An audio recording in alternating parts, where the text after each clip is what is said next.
Hello everyone. जैसे कि हमने डबल टॉप के कॉन्सेप्ट के बारे में पढ़ लिया कि डबल टॉप होता क्या है और उसका फॉर्मेशन कैसा होता है और उसके पीछे के जो साइकोलॉजी है वो भी हमने सीख लिया। अब आते हैं हम डबल बॉटम के फॉर्मेशन के बारे में सीखते हैं।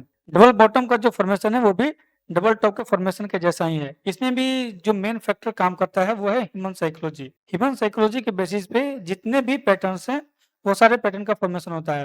यानी ह्यूमन साइकोलॉजी एक मेजर रोल प्ले करता है कोई भी पैटर्न के फॉर्मेशन होने में। और इसमें भी जो बायर्स और सेलर्स हैं वही आइडेंटिफाई कराएंगे कि ये कोई एक पैटर्न का फॉर्मेशन हो रहा है, भले वो डबल टॉप हो, डबल बॉटम हो, या फिर वो ट्रायंगल पैटर्न हो या फिर फ्लैग एंड पुल पैटर्न हो। कोई भी पैटर्न के फॉर्मेशन में साइकोलॉजी का बहुत बड़ा रोल होता है। और इस पैटर्न में भी जो डबल बॉटम है इस पैटर्न में भी साइकोलॉजी का मेजर रोल रहेगा। और इसमें हम देखेंगे कैसे बायर्स और सेलर्स के बीच का जो लड़ाई है उस लड़ाई में कैसे बायर्स जीतते हैं और कैसे सेलर्स का जीतते हैं।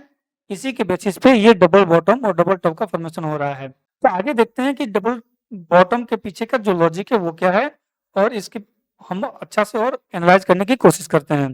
तो देखिए, आप लोग डबल बॉटम का फॉर्मेशन ऐसे देखे होंगे कि प्राइस ऐसे नीचे आया, फिर यहाँ से कुछ हल्का ऊपर मूव किया और प्राइस यहाँ से फिर से नीचे की तरफ आया और जो इसका प्रीवियस लो था उसी के प्रोक्स आकर वहां से फिर से रिवर्सल उसमें आ गया और प्राइस ऊपर की तरफ चला गया। और अब इसके पीछे का लॉजिक देखिए, यहाँ पर जो भी है वो बायर्स और सेलर्स के बीच का लड़ाई है। बायर्स का डिमांड है कि वो प्राइस को ऊपर लेकर जाएं और जो सेलर्स का डिमांड है कि वो प्राइस को नीचे लेकर जाएं। तब सेलर्स को ज्यादा प्रॉफिट होगा और बायर्स को प्रॉफिट होगा जब प्राइस और ऊपर जाएगा। इस चीज में यहाँ पर बायर्स ने इसके प्राइस को ऊपर की तरफ उठाया और वो प्राइस कुछ दूर आगे गया और फिर वहां से एक बाउंस बैक आया और फिर प्राइस जब जो प्रीवियस लो था जहां से बायर्स एक्टिव हुए थे उसी लो के पास से आकर फिर प्राइस में एक बाउंस बैक देखने को मिलता है और प्राइस ऊपर की तरफ बढ़ते चला जाता है। तो यही है बायर्स और सेलर्स के बीच का लड़ाई। इसको हम थोड़ा और अच्छा से देखते हैं। ये चीज में यहाँ पर से सेलर्स ने बेचना शुरू किया। जब सेलर्स बेचना शुरू किए तो प्राइस एक लो बनाया, इसको हम लो वन दे देते हैं नाम। और फिर जब लो वन के बाद इसमें थोड़ा सा पुल बैक हमें देखने को मिला और यहाँ से ये इसको हम हाई वन नाम दे देते हैं। और हाई वन के पास एक और ज्यादा फिर से सेलर्स एक्टिव हुए और फिर उन्होंने एक नया लो बनाया, नया लो का फॉर्मेशन किया सेलर्स ने। और फिर जो नया लो बना वहां से एक पुल बैक देखने को मिला और पुल बैक के बाद इसने एक हाई टू बनाया।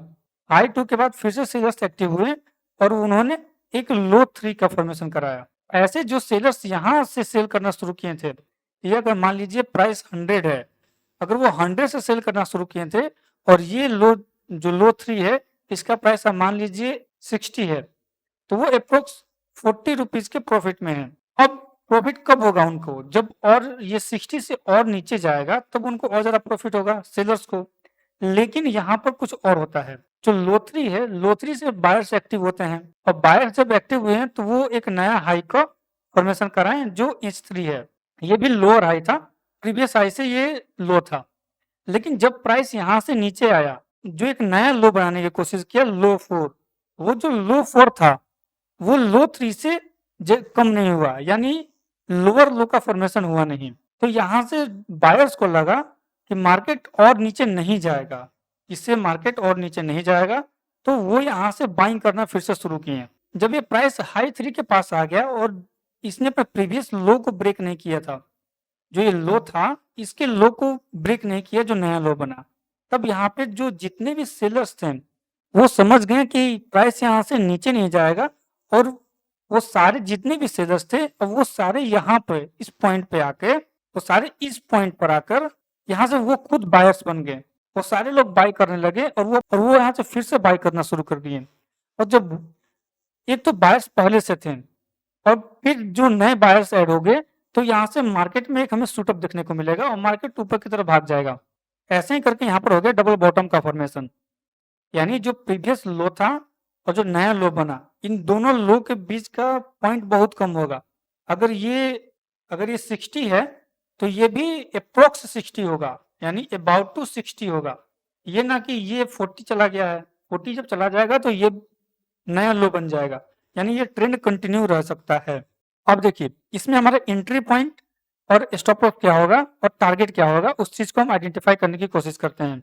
जो हमारा एंट्री पॉइंट होगा ये नेकलाइन, जो ये नेकलाइन मैंने ये ड्रॉ करके रखा है, ये नेकलाइन से हमारा एंट्री बनेगा और इसमें जो टारगेट है, इसके बीच का जो जो ये लो बना था और जो ये हाई बना है, इनके बीच का जो डिस्टेंस है, ये जो डिस्टेंस है, इतना ही डिस्टेंस को हम यहाँ पर अपना टारगेट बनाकर एक कॉल बाय करेंगे, या फिर अपने अगर फ्यूचर ऑप्शन में ट्रेड कर रहे हैं तो कॉल बाय करेंगे।